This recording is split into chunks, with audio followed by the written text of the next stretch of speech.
Vivian Cross was 48 years old, a woman whose name carried weight in boardrooms and charity galas alike. She had clawed her way up from nothing, building a business empire with sheer grit and determination. Her colleagues admired her sharp mind, her clients respected her results, and the young women in her town saw her as proof that success could be claimed on a woman's own terms. Yet behind the accolades, Vivian was quietly alone. No husband, no children, and few people who truly knew her outside the glow of her professional triumphs. She wanted what success could not buy: companionship, devotion, and someone to carry her legacy forward. That was when she met Daniel Reed. Daniel was 22, a college student struggling to stay afloat.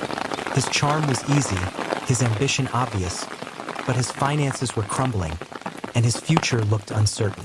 When Vivian, invited as a guest speaker at his business class, noticed his sharp questions and restless energy, she saw a reflection of her younger self, determined but overlooked. Vivian offered him what no one else had: stability. She paid his tuition, covered his rent, even slipped him extra cash for food and books. To outsiders, it looked like mentorship, but privately, Vivian confided to her diary a deeper truth. Daniel wasn't just her protege, he was her future husband. She promised him everything, but in exchange, she asked for his vow. Once he graduated, they would marry. Daniel agreed. At first, he was grateful, even affectionate. But as whispers spread among his classmates about the older woman who funded his life, gratitude soured into resentment. He felt trapped, tied to a promise he no longer wanted to keep. To the town, Vivian and Daniel seemed an unlikely pair, but not an impossible one. Vivian's wealth and confidence could make anything believable. Yet beneath the surface, tension built. Vivian's friends noticed her growing possessiveness, how she introduced Daniel at gatherings as her fiancé, though no ring adorned her finger. Daniel's peers noticed his absences, his secret dates with women closer to his age. Still, Vivian held on. Her journal recorded her fears, that Daniel was pulling away, that others whispered lies into his ears, that her dream of love was slipping. The final entry was the most haunting. Tomorrow he becomes mine forever. What Vivian didn't know was that Daniel had already made a decision. He would never marry her, and he was willing to ensure she never asked again. The night of Daniel's graduation, Vivian hosted a private dinner at her home. Candles flickered, wine flowed, and in her mind, the evening marked the beginning of their life together.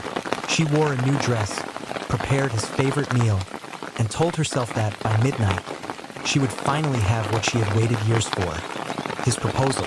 But Daniel's mind was set on something darker. He had rehearsed it in his head: the confrontation, the escape, the freedom.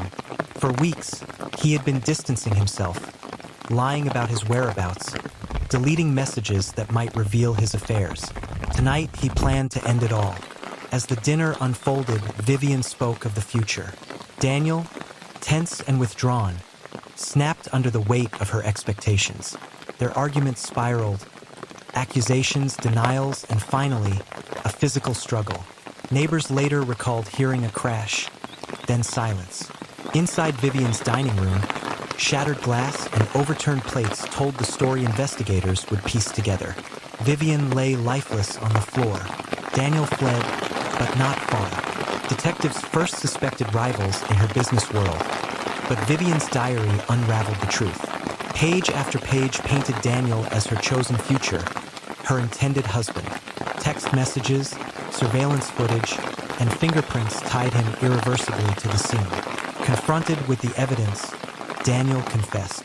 He said he had never intended to marry her, that her grip on his life was suffocating, that he wanted freedom more than anything. But freedom had come at the cost of her life. The courtroom was divided. Some saw Daniel as a victim of manipulation, a young man cornered by promises he never truly made. Others saw Vivian as the real victim, a woman who gave everything, only to be betrayed by the one person she trusted most. In the end, the verdict sealed Daniel's fate.